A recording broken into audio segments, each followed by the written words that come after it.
Thanks for watching. Don't forget to like, comment, share and subscribe to. आज एक निहायत ही अहम मौजू पे बात करना चाहता हूँ। ये पैगाम मैं चाहता हूँ कि ये हमारे मुआशरे के अंदर फैलना चाहिए। एक त्यौहार 1 अप्रैल जिसको अप्रैल फूल के नाम से मनाया जाता है। अब पहले मैं इसकी वजाहत करूंगा कि इसका मतलब क्या है, उसके बाद उसका अंजाम बताऊंगा, उसकी सजा बताऊंगा, ताकि अच्छी तरह से मुझे और आपको इस बात की समझ आ सके। अप्रैल फूल वो करते कुछ यूं है कि किसी के साथ भी वो मजाक के तौर पर कह देते हैं कि फलां शख्स फौत हो गया या फलां शख्स का एक्सीडेंट हो गया, सिर्फ और सिर्फ किस लिए? मजाक के तौर पर, हंसाने के लिए, मजाक के तौर पर। अब आइए जरा इसका जायजा लेते हैं कि आया कि झूठ जो है शरीयत इस्लामिया के अंदर मजाक में भी झूठ बोलने की सजा होती है। झूठ बोलना झूठ ही बोलना है, चाहे वो मजाक में हो, चाहे वो गुस्से में हो, चाहे वो किसी भी हालत में हो।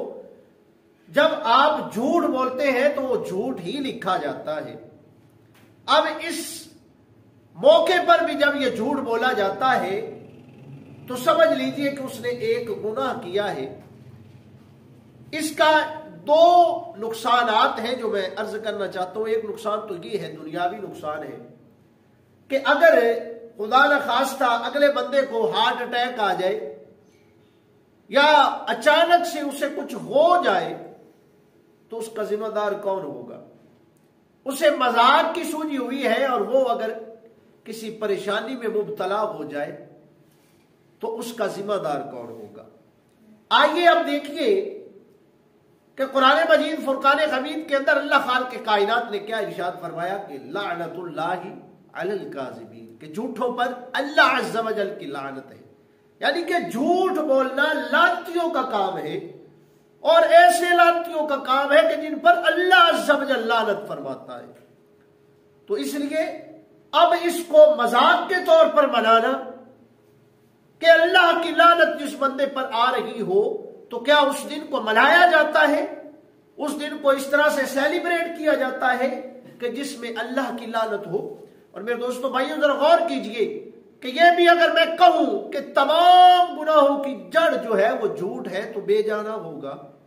अब मेरे आका की बारगाह में एक शख्स हाजिर हुआ, अर्ज की या रसूल अल्लाह, मैं फला फला गुनाह करता हूं जिनमें एक झूठ भी था, तो उनमें से एक गुनाह छोड़ सकता हूं? मेरे लजपाल आका अलैहिस्सलातु वस्सलाम ने फरमाया कि झूठ बोलना छोड़ दे। अब झूठ बोलना छुड़वा दिया, हालांकि उसमें शराब भी था, जिनाकारी भी थी, ये सारे गुनाह थे। अल्लाह के महबूब ने झूठ बोलने से मना फरमाया। किस लिए? क्योंकि ये गुनाहों की जड़ है और जब भी वो दूसरे गुनाह करना चाह रहा होता था वो सोच जाता कि मैं सुबह लजपाल आका की बारगाह में क्या अर्ज करूंगा। झूठ तो बोलना नहीं है, तो अल्लाह रब्बुल इज्जत ने एक झूठ छोड़ने की वजह से तमाम गुनाहों से छुटकारा अता फरमा दिया। और मेरे आका अलैहिस्सलातु वस्सलाम का फरमान है, हुजूर अलैहिस्सलातु वस्सलाम ने फरमाया, क़ाला रसूलुल्लाह सल्लल्लाहु अलैहि वसल्लम अलैकुम बिस्सिद्क़ी, मेरे लजपाल आका अलैहिस्सलातु वस्सलाम ने फरमाया कि जब भी तुम बात करो, जब भी तुम बोलो, क्या करो? सच बोलो। हमेशा सच बात कहो, हमेशा सच बोलो, सच का साथ दो। मेरे दोस्तों भाइयों देखिए कि ये कितना बड़ा अमल है। और ये भी फरमाया गया है ना कि मा यल्फिज़ु मिन क़ौलिन इल्ला लदय्हि रक़ीबुन अतीद, कि जो भी तुम तलफ़्फ़ुज़, जो भी तुम बात करते हो, गुफ्तो शरीर करते हो, वो तुम्हारे रकीब जो है वो लिख लिया करते हैं। अब अगर सच बोला तो सच भी लिख लिया जाएगा और अगर झूठ बोला तो फिर झूठ भी लिख लिया जाएगा और उसकी सजा और जजा जो है वो कल क़यामत वाले दिन जरूर होगी।